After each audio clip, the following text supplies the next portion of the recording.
Rule ಅಂದ್ರೆ ಏನು ಅಂತ ಈಗ ನೋಡಿ ಶೇಷ, ಈ 843 ರೂಲ್ ಅಂದ್ರೆ ಏನು ಅನ್ನೋದಕ್ಕೆ ನಾನು ಬರ್ತೀನಿ. ಈಗ ನೋಡಿ, ತುಂಬಾ ಜನ ಏನ್ ತಪ್ಪು ಮಾಡ್ತಾರೆ ಅಂತ ಹೇಳಿದ್ರೆ, ನಾನು ಇವತ್ತೇನೋ ಒಂದು ಕೆಲಸ ಮಾಡ್ತೀನಿ ಅಂತ ಹೇಳಿದ್ರೆ ಅದರ ಫಲ ನನಗೆ ಬಹಳ ಬೇಗ ಬೇಕು ಅಂತೇಳಿ. ಹಂಗೆ ಯಾವತ್ತೂ ಸಾಧ್ಯ ಆಗಲ್ಲ.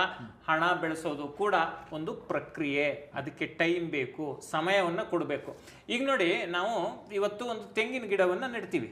ತೆಂಗಿನ ಗಿಡ ನೆಟ್ಬಿಟ್ಟು ನಾಳೆ ಬೆಳಿಗ್ಗೆ ಹೋಗಿ ಅದು ಕಾಯಿ ಬಿಡ್ಲಿಲ್ಲ, ಎಳ್ನೀರು ಕೊಡ್ಲಿಲ್ಲ ಅಂತ ಹೇಳಿ ಕೊಡ್ಲಿ ತಗೊಂಡು ಕಡಿಯೋಕೆ ಹೋದ್ರೆ ನಮ್ಮಂತ ಮೂರ್ಖರು ಯಾರೂ ಇರೋದಿಲ್ಲ.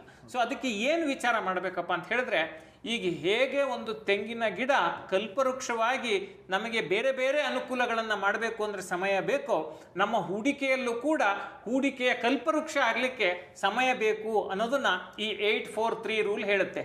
ಏನಪ್ಪ ಈ 8 ಅಂತ ಹೇಳಿದ್ರೆ, ನೋಡಿ, ನಾವು ಹೂಡಿಕೆ ಮಾಡುವಾಗ ಇವತ್ತು ಹೂಡಿಕೆ ಮಾಡಿಬಿಟ್ಟು ನಾಳೆ ಮೊಬೈಲ್ ಆ್ಯಪಲ್ಲಿ ಇದು ಮೇಲೋಯ್ತಾ ಕೆಳಗೋಯ್ತಾ ಅಂತ ಗಾಬರಿ ಪಟ್ಟು ಕೂತಿರ್ತೀವಿ. 6 ತಿಂಗಳು ನೋಡ್ತೀವಿ, 1 ವರ್ಷ ನೋಡ್ತೀವಿ, 1.5 ವರ್ಷ ನೋಡಿ ಇದು ನಮ್ಗೆ ಒಪ್ಪಲ್ಲಪ್ಪ ಅಂತೇಳಿ ಬಿಟ್ಟೋಗ್ತೀವಿ. ಆದರೆ ಈ 843 ರೂಲ್ ಏನು ಹೇಳುತ್ತೆ ಅಂತ ಹೇಳಿದ್ರೆ, ನೋಡಿ, ಮೊದಲ 8 ವರ್ಷ ನೀವು ಹೂಡಿಕೆ ಮಾಡ್ತಾನೇ ಇದ್ದೀನಿ, ಇದೇನಪ್ಪ ನನ್ನ ಹಣ ಬೆಳಿತಾನೇ ಇಲ್ವಲ್ಲ ಅಂತ ಅನಿಸ್ತಿರುತ್ತೆ. ನೀವು ಹಂಗನ್ನಿಸ್ತು ಅಂತ ಹೇಳಿ ಹೂಡಿಕೆಯನ್ನು ಬಿಟ್ಟರೆ ನೀವು ದೊಡ್ಡ ಸಂಪತ್ತನ್ನು ಗಳಿಸುವಂಥ ಅವಕಾಶವನ್ನು ಕಳ್ಕೊಳ್ತೀರಿ ಅಂಥೇಳಿ 843 ರೂಲ್ ಹೇಳುತ್ತೆ. ಈ 8 ಇಯರ್ಸ್ ಆಫ್ ಹಾರ್ಡ್ ವರ್ಕ್, 8 ವರ್ಷ ನಿಮಗೆ ಏನಪ್ಪ ದುಡ್ಡು ಹಾಕ್ತಿದ್ದೀನಿ, ಇದೇನೋ ಆಗ್ತಾನೆ ಇಲ್ವಲ್ಲ, ಇದು ಬೆಳಿತಾನೆ ಇಲ್ವಲ್ಲ ಅಂತ ಅನಿಸುತ್ತೆ.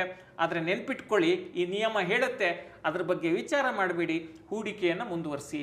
ಮೊದಲನೇ 8 ವರ್ಷ ಹೆಚ್ಚು ಗಳಿಕೆ ನಿಮಗೆ ಬರದೇ ಹೋಗ್ಬೋದು, ಆದರೆ ನಿಮ್ಮ ಡಿಸಿಪ್ಲಿನು ಸ್ಥಿರತೆ ಇದ್ದರೆ ನೆಕ್ಸ್ಟು ದೊಡ್ಡ ಮೊತ್ತದ ಹಣವನ್ನು, ದೊಡ್ಡ ಮೊತ್ತದ ಗಳಿಕೆಯನ್ನು ಪಡೆಯುವಂಥ ಅವಕಾಶ ಇದೆ ಅನ್ನೋದನ್ನ ಹೇಳುತ್ತೆ.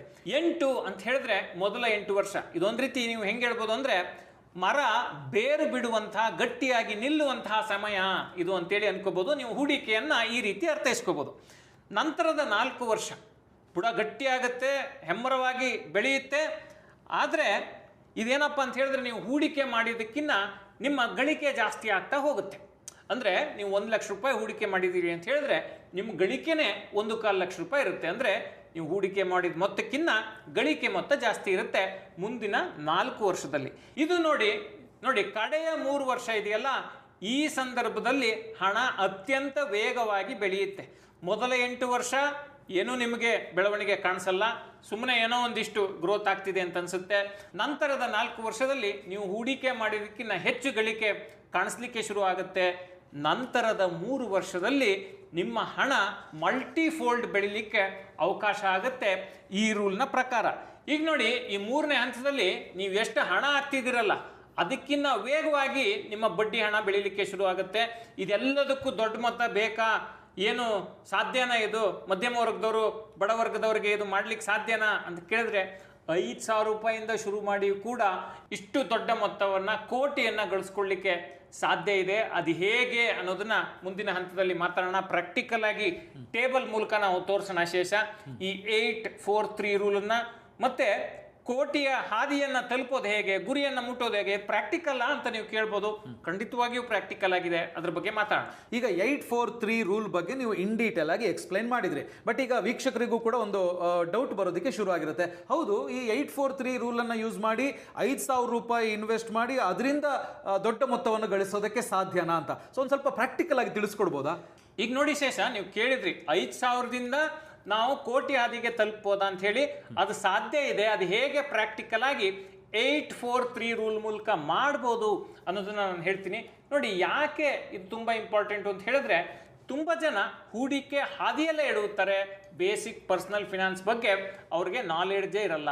ನೋಡಿ, ಕಲಿಕೆಯಿಂದ ಮಾತ್ರ ಗಳಿಕೆ ಸಾಧ್ಯ. ನಾವು ಕಲ್ತ್ರಷ್ಟೇ ನಾವು ಗಳಿಸ್ಲಿಕ್ಕೆ ಸಾಧ್ಯ. ಫಿನಾನ್ಷಿಯಲ್ ಪ್ಲಾನಿಂಗಲ್ಲೂ ಕೂಡ ಈ ಮಾತು ತುಂಬ ಇಂಪಾರ್ಟೆಂಟು.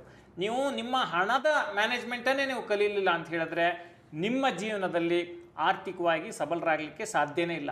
ಈ ಆರ್ಥಿಕವಾಗಿ ಸಬಲರಾಗಲಿಕ್ಕೆ ನಾವು ಏನು ಮಾಡಬೇಕು ಅಂತ ಹೇಳಿದ್ರೆ, ನೋಡಿ, money smart in your 20s and 30s ಅಂತೇಳಿ ಒಂದು ಪುಸ್ತಕ ಇದೆ. ಇದು ನಾನು ಪೂರ್ತಿ ಓದಿದ್ದೀನಿ ಈ ಪುಸ್ತಕನ. ಏನಪ್ಪ ಇದ್ರ ವಿಶೇಷತೆ ಅಂತ ಹೇಳಿದ್ರೆ, ಬೇಸಿಕ್ ಫೈನಾನ್ಷಿಯಲ್ ಮ್ಯಾನೇಜ್ಮೆಂಟ್ನ ಸಂಪೂರ್ಣ ಮಾಹಿತಿ ಈ ಪುಸ್ತಕದಲ್ಲಿದೆ. ಇತ್ತೀಚೆಗೆ ಇದು ಶಾರ್ಕ್ ಟ್ಯಾಂಕ್ನಲ್ಲೂ ಕೂಡ ಬಂದಿತ್ತು. ರಿತೇಶ್ ಅಗರ್ವಾಲ್ ಅವರು ಇದಕ್ಕೆ ಫಂಡಿಂಗನ್ನು ಕೂಡ ಕೊಟ್ಟಿದ್ದಾರೆ. ನೋಡಿ, 20-30ನೇ ವಯಸ್ಸಿನಲ್ಲಿ ಹೇಗೆ ಮನಿ ಮ್ಯಾನೇಜ್ ಮಾಡಬೇಕು ಅನ್ನೋದು ನಮ್ಮ ಭವಿಷ್ಯದ ಹಣಕಾಸಿನ ಪರಿಸ್ಥಿತಿ ಹೇಗಿರುತ್ತೆ ಅನ್ನೋದನ್ನ ತೀರ್ಮಾನ ಮಾಡುತ್ತೆ. ಹಾಗಾದ್ರೆ ಈ ಪುಸ್ತಕದಲ್ಲಿ ಏನಪ್ಪ ಇದೆ ಅಂತೇಳಿ ನೀವು ಕೇಳ್ಬೋದು.